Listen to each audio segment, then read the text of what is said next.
మరో బ్రేకింగ్ చూస్తున్నాం. CM Revanth Reddy Congress high command తో వరుస భేటీలు నిర్వహిస్తున్నారు. ఖర్గే, కేసీ వేణుగోపాల్, రాహుల్ గాంధీతో సీఎం రేవంత్ రెడ్డి చర్చలు జరిపారు.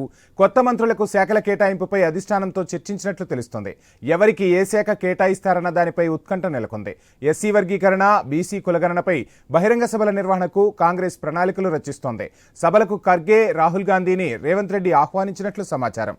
ప్రస్తుతం ఇతర మంత్రులకు శాఖలు కేటాయించగా మిగిలిన education, home, municipal and urban development, mining, sports తో పాటు ఎస్సీ, ఎస్టీ, మైనార్టీ వెల్ఫేర్ డిపార్ట్మెంట్లు ప్రస్తుతానికి సీఎం వద్దే ఉన్నాయి.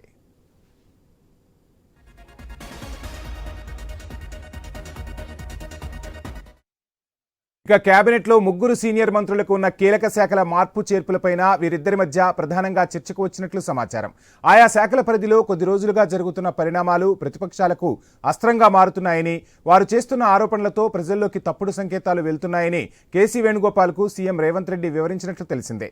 దీన్ని బట్టి కొందరు పాత మంత్రుల శాఖల్లో మార్పులు చేర్పులు ఉండొచ్చని, దానిపై క్లారిటీ వచ్చాకే కొత్త మంత్రులకు శాఖలు కేటాయిస్తారని పార్టీ వర్గాల్లో చర్చ జోరందుకుంది. అందువల్లే కొత్త మంత్రులకు శాఖల కేటాయింపు ఆలస్యమవుతోందని భావిస్తున్నాయి కాంగ్రెస్ వర్గాలు.